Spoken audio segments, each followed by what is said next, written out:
Hi, it's James here from the Sprinkle Donut Forge in Moscow, Texas, and today is the last day of October, and we celebrate it as Halloween.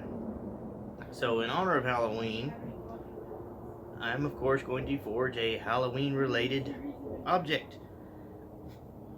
If you don't know the story about Jack of the Lantern, or Wandering Jack, you might want to look into it. But it's the reason people carve pumpkins into faces and place them with a candle lit inside as a celebration of Halloween and that tale. Anyway, we're going to make a Halloween thing, and for it I have made a special punch. Let me get it. I spent my day making a sign for my smithy, my touch mark, and afterwards I straightened out a large piece of coil spring. And I made this. I like to facet my punches because, in my mind, they index a little better, and I believe that instead of being just round, they're less apt to bend, having these corners to kill the bending force, and they're just comfortable. So the end is forged into a triangle. Now, for any of you trying to forge a triangular, that's challenging if you're doing it on a flat anvil.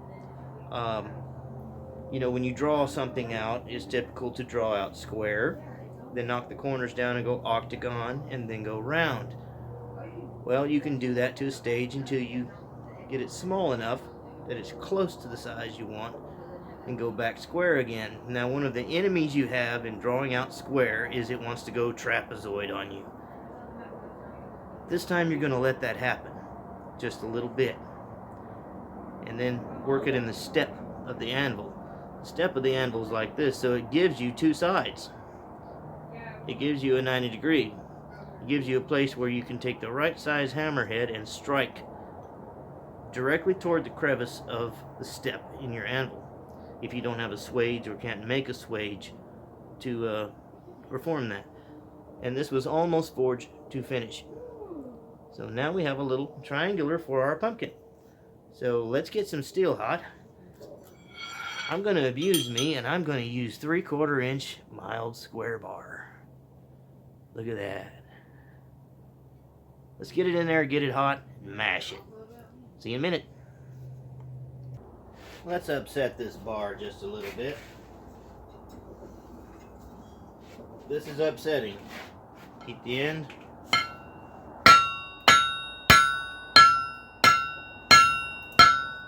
Turn it. Turn it. Keep turning it.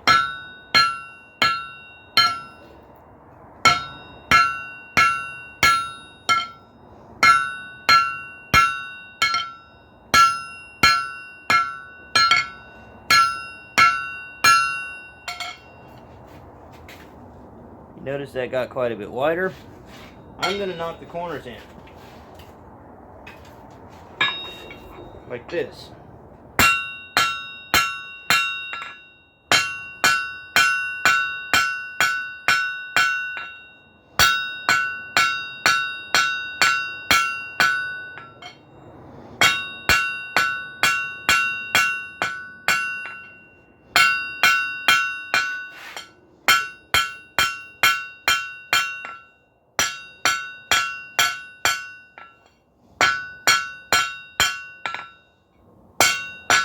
Knock the pointed corners in.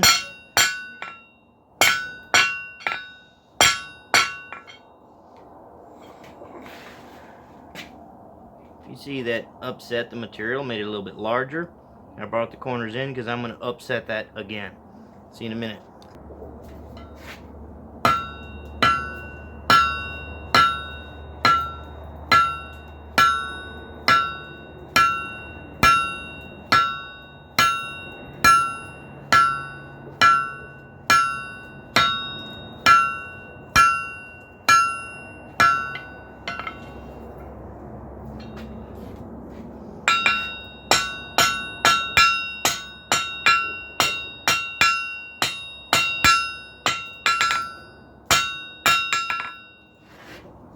I'm going to stick some over the edge of the anvil, probably about like that.